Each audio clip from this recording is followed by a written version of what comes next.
A happies welcome to my channel. ఈరోజు మీ ముందుకు మరో ఆలయం విశేషాలతో వచ్చేసాను. So let's get into the video.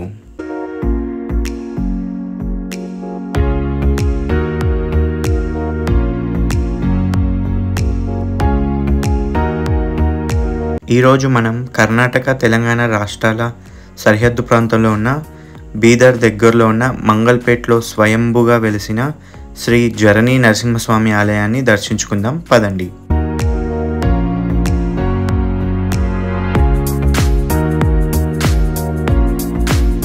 ఈ ఆలయం హైదరాబాద్ నుంచి 140 కిలోమీటర్ల దూరంలో ఉంది. సో ఆల్మోస్ట్ 3 గంటల ప్రయాణ సమయం పడుతుంది. ఇక్కడికి చేరుకోవడానికి హైదరాబాద్ నుంచి బస్సు మరియు ట్రైన్ సదుపాయం కూడా ఉంది.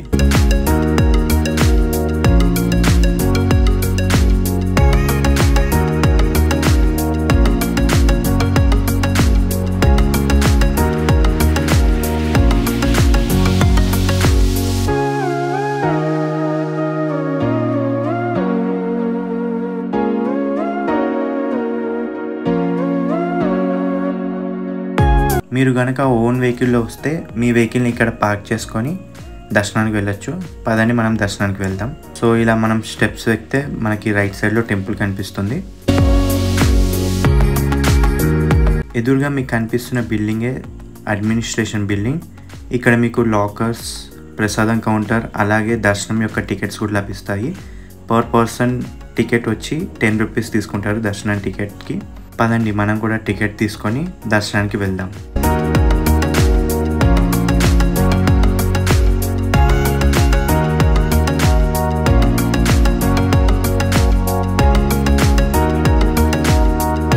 టికెట్ తీసుకున్న తర్వాత మీకు కనిపిస్తున్న లైన్లో నుంచే మనం దర్శనానికి వెళ్ళాలి. దర్శనం వెళ్ళే ముందు మనం తీసుకున్న టికెట్ని చెక్ చేస్తారు. చెక్ చేసుకున్న తర్వాత లోపలికి అలౌ చేస్తారు. ఇక్కడి స్వామిని దర్శించుకోవాలంటే ఒక గృహలో మనిషి లోతుగా ప్రవహించే నీటిలో నడుచుకుంటూ వెళ్ళాలి. అలా 600 మీటర్ లోపలికి నీటి గుండా ప్రయాణం చేస్తే స్వామివారి విగ్రహం మరియు శివలింగం కనిపిస్తుంది.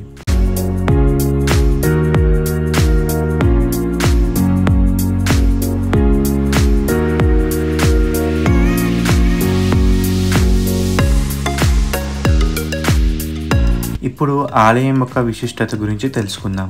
పూర్వం నరసింహుడు తన భక్తుడైన ప్రహ్లాదుని రక్షించడానికి రాక్షసుడైన హిరణ్యకశిపుని సంహరించాడు. అలా సంహరణ అనంతరం విపరీతమైన ఉగ్రంతో అడవిలో తిరుగుతుండగా శివుని యొక్క పరమ భక్తుడైన జరాసుర లేదా జలాసురుడు అనే మరొక రాక్షసుని కూడా సంహరిస్తాడు. జరాసురుడు తుది శ్వాస విడిచబోతున్నప్పుడు తనను సంహరిస్తుంది సాక్షాత్తు ఆ విష్ణుమూర్తి అని తెలుసుకొని, నీవు ఈ రూపంలోనే నేను శివుణ్ణి పూజించుతున్న ఈ గృహలో కొలువు తీరమని వరం కోరుకుంటాడు. అతని కోరిక మేరకు నరసింహుడు ఆ గృహలో వెలుస్తాడు. అలాగే జరాసురుడు జలంగా మారి నరసింహుని పాదాల వద్ద ప్రవహించాడు. అందుకే ఈ ఆలయాన్ని జల నరసింహస్వామి లేదా జరణి నరసింహస్వామి దేవాలయం అని పిలుస్తారు.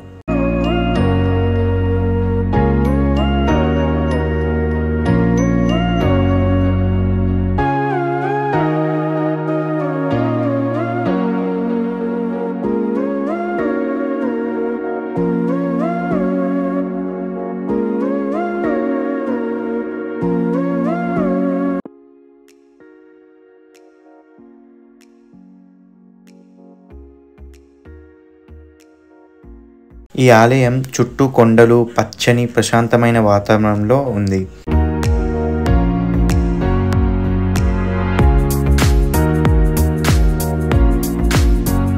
ఈ ఆలయం చుట్టూ కొండలు, పచ్చని ప్రశాంతమైన వాతావరణం ఉంది. ఇదే స్వామివారి కోనేరు.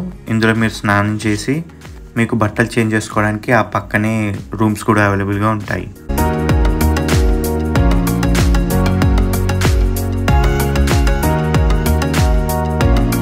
ఇదండి బీదర్ లక్ష్మీ నరసింహస్వామి వారి దేవాలయం విశేషాలు. ఈ వీడియో మీకు నచ్చిందా? అలాగైతే ఒక లైక్. మీ ఫ్రెండ్స్ అండ్ ఫ్యామిలీస్తో ప్లాన్ చేయాలనుకుంటున్నారా? అలాగైతే వాళ్ళకి షేర్. అలాగే మరెన్నో వీడియోస్ కోసం ఈ ఛానల్ని సబ్స్క్రైబ్ చేసేయండి. ఏ హ్యాపీస్.